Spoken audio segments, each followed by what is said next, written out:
Let's see if we got some spark.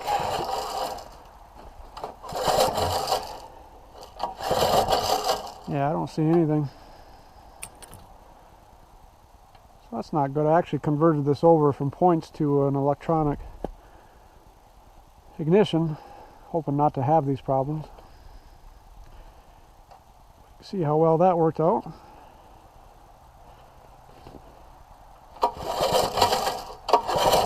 Oh, there we go. There is spark. So maybe that was worthwhile. Maybe I wasn't pulling it fast enough.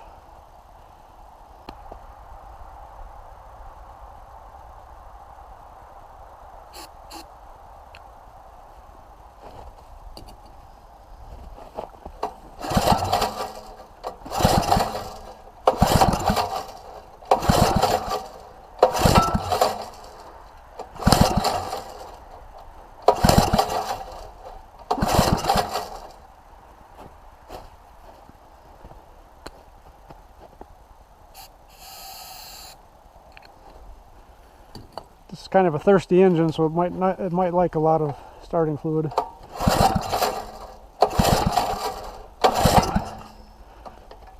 And that's what I was afraid of, is that we lost the starter. Hopefully it just rewinds. There we go. That helps.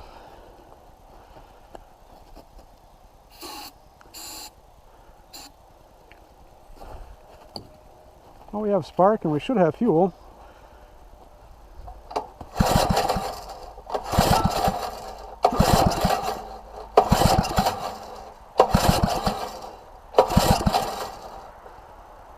So I'm pretty surprised it's not starting off starting fluid.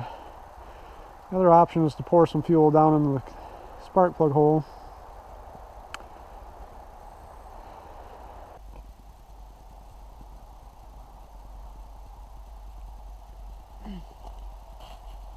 Wow, the snow's hard. Yep, got cooled down, froze everything up.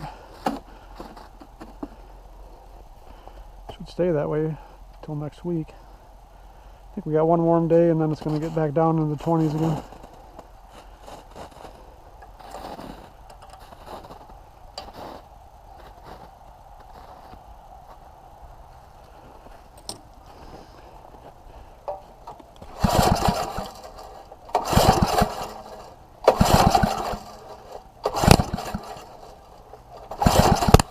Ooh, we got a spark.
First, let's start taking this apart and see what we have in here. I haven't even confirmed that the shaft sizes are the same. And if they're not, we're going to be off to a bad start on this.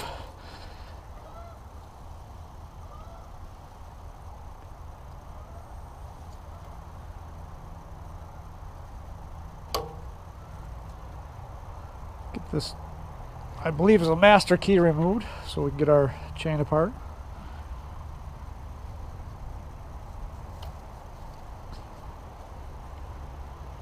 I was in this once already. I changed the gears up a little bit, or the sprockets I should say, to give it a higher torque ratio. I think I kept this one the same, but I increased the output sprocket size for a couple reasons, mainly to slow it down and give it more torque. I found that the clutch was actually slipping what seemed like way before what the maximum pull strength of the winch would be.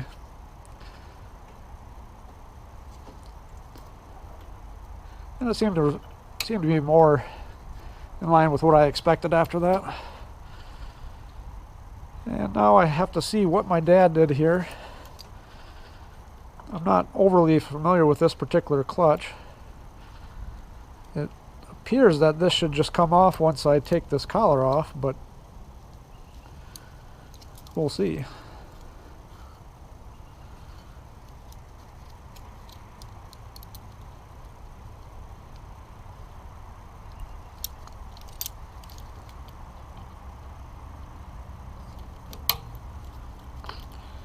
Thankfully, it still comes apart after all these years. As I mentioned, this was put together in the late 90s, 1990s. I always thought about videos that are going to be on YouTube hundreds of years from now, and you say, well, I did this or that, or in the 80s or 90s. And that may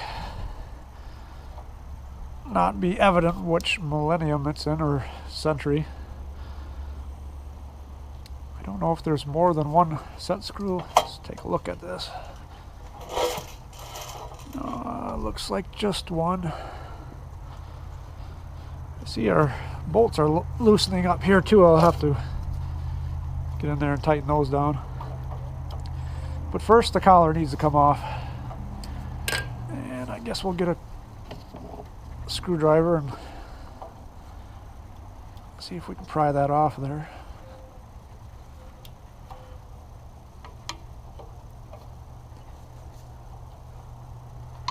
A couple screwdrivers would work better. Keep it from binding on there.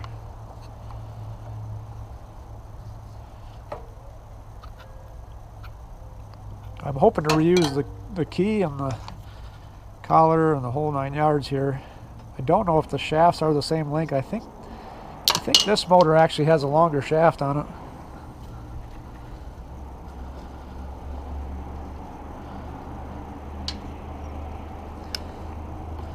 That might create a problem with being able to get that sleeve on. And I'm glad everything comes apart easily. And here's a key adapter. Bushing looks good. Probably wouldn't hurt to put a little bit of grease on there maybe. Well, we don't want that grease getting on that drum because that will cause problems with our clutch engaging. So there's not a lot of, there shouldn't be any real relative movement there. I guess there is a little bit between the outer bushing and the clutch drum. I'll sneak a little bit of grease on there just to buy us some run time, a little more run time. Now the question is, okay, good, this just slides on. That's perfect. That'll make this pretty easy if it comes off.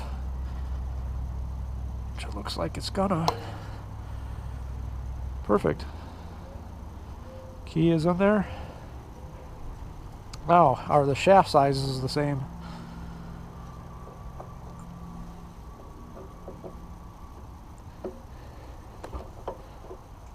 If they're not, that's going to be a big problem.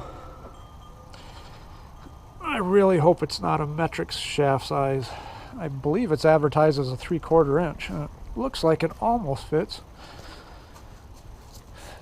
but it doesn't quite slide on as easily as I'd like.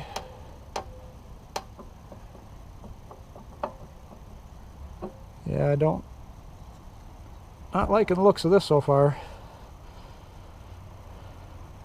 We may have to order a different clutch, which is a real bummer because that's going to set us back. probably a week or so. We'll get this key out of the way and see if we can just get it on without the key.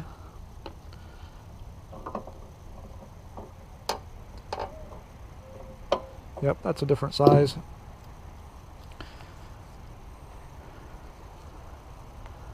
I'll go get a set of calipers just to see what we're looking at. Difference in size is, boy, it's really close though. I'm thinking it's within a 1/16.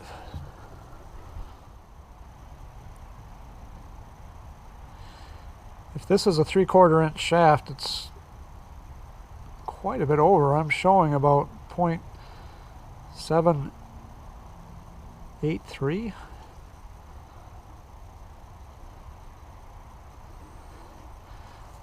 And what's our original?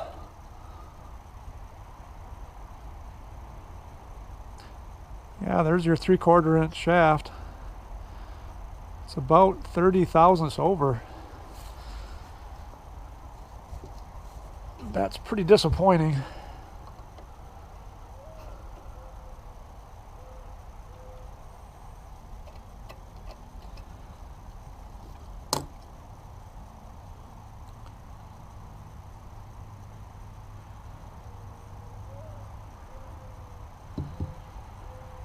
See if the key size is the same. Yeah, this key is even a little sloppy in there, so that's not gonna, probably would be okay, but let's see what it's like in the other one. Yeah, it fits a lot tighter in that one.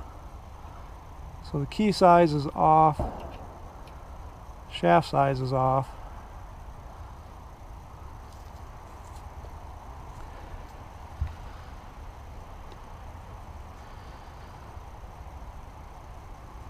What are our options? One is to go ahead and file this down 30 thousandths, if that's even possible. I suppose it would be. Start the engine up, use it like its own lathe. Take it down until this eventually goes on. The nice thing about that is I know the rest of it would work at that point. It almost feels bigger than 30 thousandths. Well, at least the washer fits on there.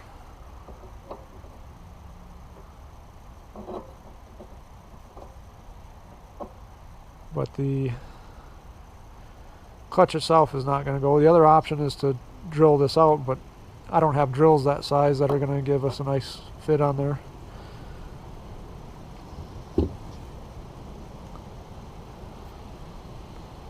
I wonder if the shaft is actually sized in metric. Let's run a little calculation here, see what the closest millimeter size is to 0.783.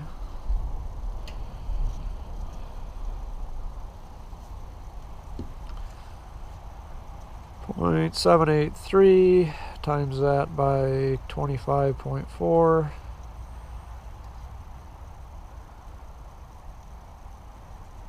Almost a 20 millimeter shaft size. I don't remember that being in the manual under the specifications. I thought it was sold as a 3/4 inch shaft.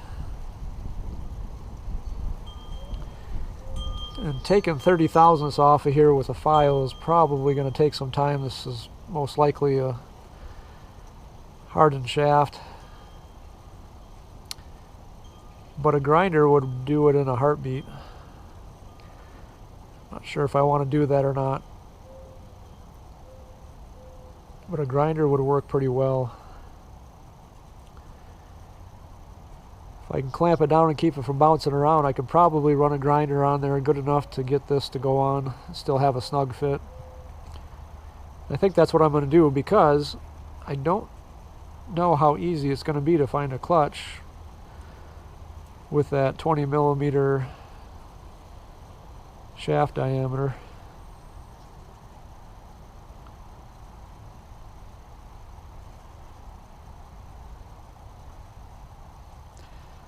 So that would leave, if it is a 20 millimeter shaft diameter, it would have, let's see, about that many millimeters of clearance.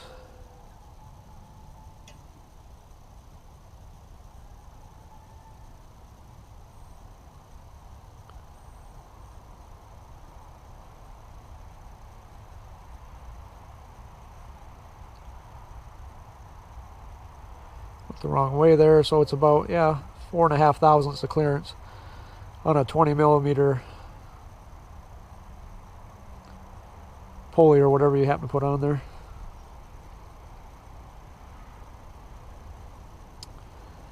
Let's look on eBay and see if we can find a 20 millimeter clutch, centrifugal clutch.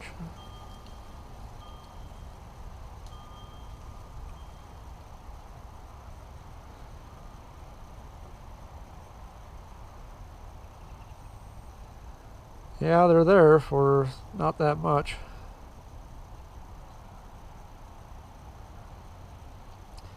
Not sure if I want to spend another 40 bucks or 50 in some cases.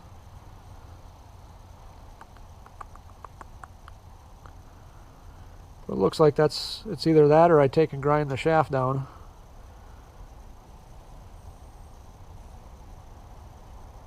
About 35 thousandths, 30 to 35 thousandths, and then put this same one on there.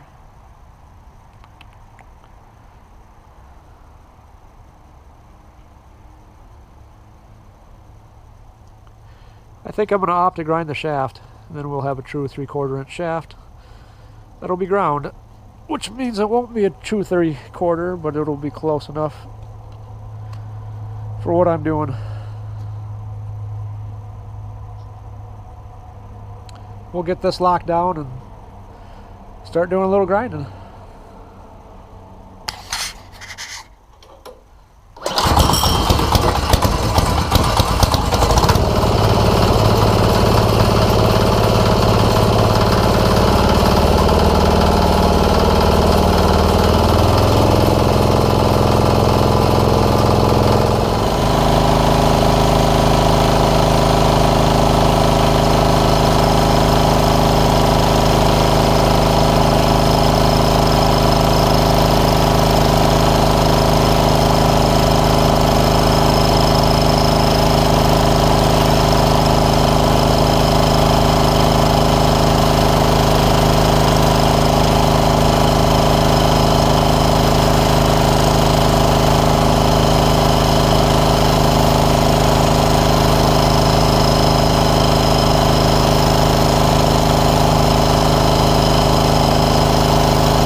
Alright, I know what a lot of you guys are thinking. He's ruining a good engine. And maybe I actually am, because I've never done this before.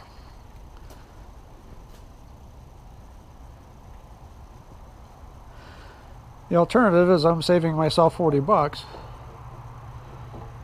Okay, I wanted to get an idea how much I was taking off. Looks like I got a lot of grinding to do to get that down to where we need to be.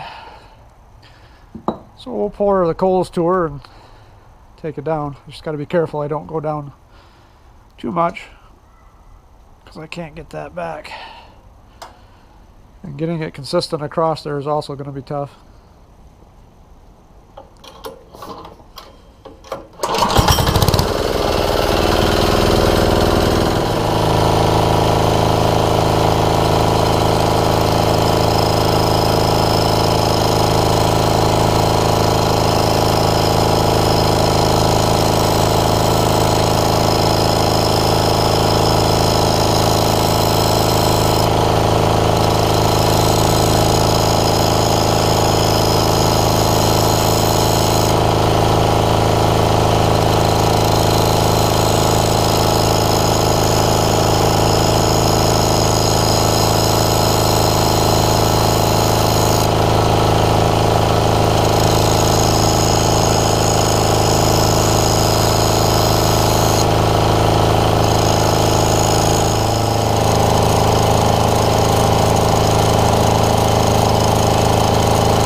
Pretty close. Shouldn't take too much longer.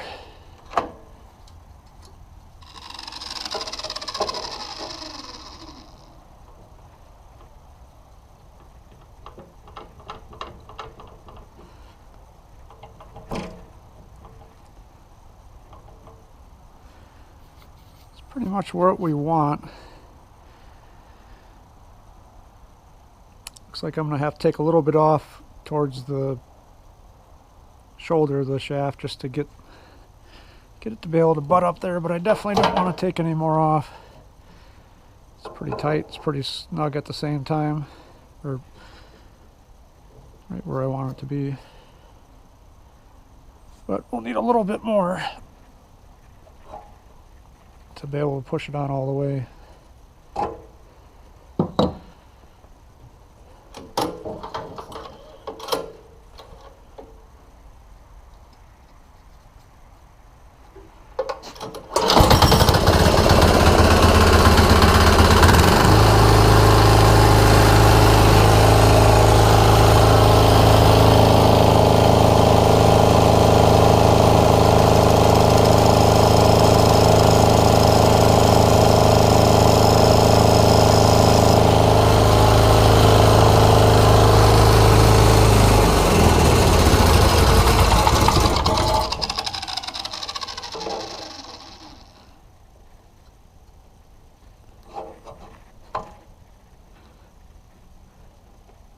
Alright, that's not too bad. That's about as good as I'm going to be able to get it, because the radius of the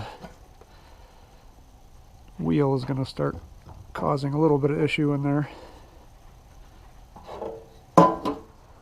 Had to cut the video short a little bit last night. It was getting a little dark, so I apologize for the low lighting. Today we're going to resume this conversion.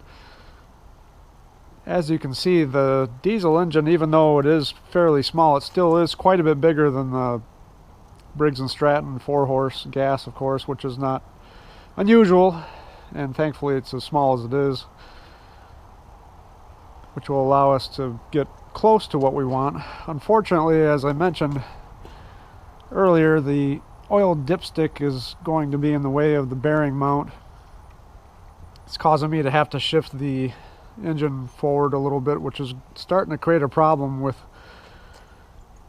potentially hitting the corner of this engine when the vehicle turns to the left. So I'll have to really watch for that. I was thinking about potentially changing this around such that I'd have the diesel engine mounted on top of the winch, but what that would entail is flipping it around and then having to mount the bearing off of this side and then respooling the wire so that it coils it up in the other direction, because once you flip the winch around, it'll be running in the opposite direction, which I think is no problem, but that's a lot of work, because then I got to potentially move the fair lead, although no, I don't think I would have to move the fair lead. I would just have to move the bearing over to this side and then build a mount on top of that to put the engine on, and everything would be stacked up high here, which is better than off to the corner like it is. But unfortunately, that's going to take a lot more work than just mounting this in place. I do have a little bit of problem though with this, the way the bolt holes are. It lines up right with the edge of this flange here, which means I'll have to come in and cut that off. That'll take a fair amount of work with a cut-off wheel. They'll put bolts in from the bottom, and then we're going to need a longer chain on here as well, which is no problem. Thankfully I have some extra chain. This is a little looser than I'd like. I think it's fine. A little bit of float in there won't hurt. The shaft wasn't long enough to put the collar back on, and I ended up just putting a bolt in here. I don't know what size, it's a metric bolt of some sort. Had to use a couple washers to make sure it wouldn't slide over top. Put a little bit of Loctite on there so it wouldn't back out. I think we're okay there.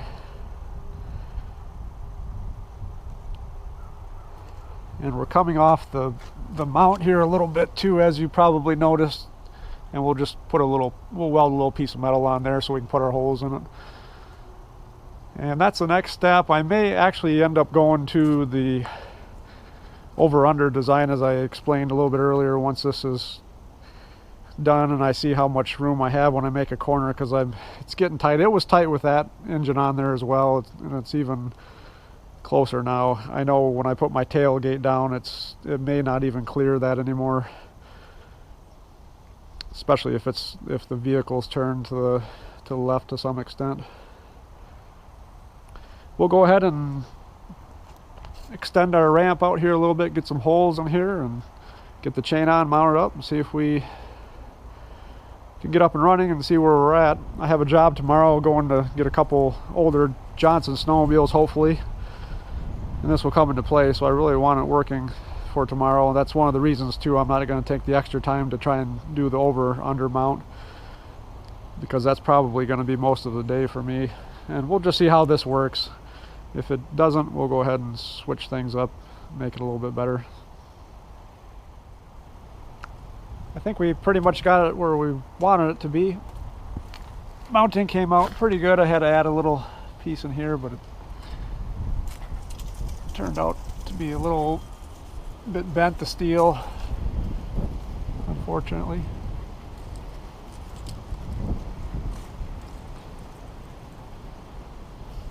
Alright, the diesel repower is now complete, I think. Got the new engine mounted. Everything looks like it's in pretty good alignment here. Turned out pretty good. Like I said, we're kind of close to this corner more than I'd like.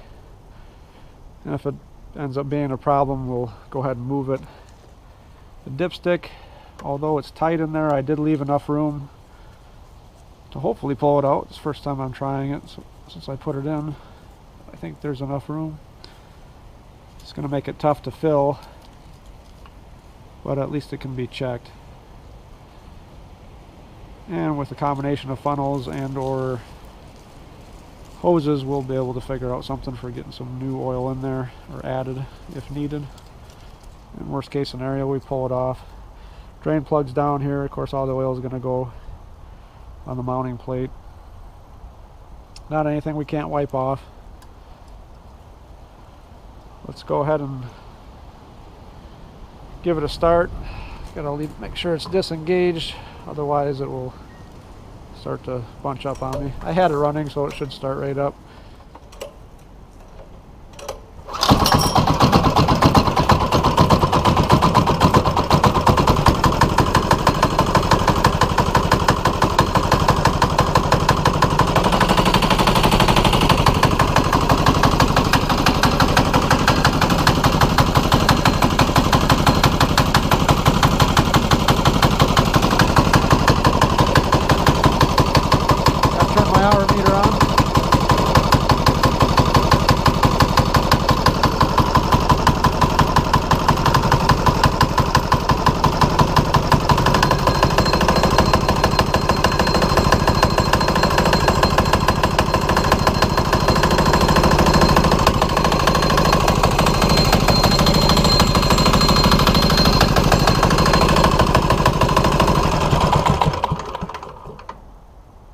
We'll be ready to pull some things out or up on the trailer using good old diesel power, and hopefully reliable after it sits for a little while, and I'm sure it will be just fine.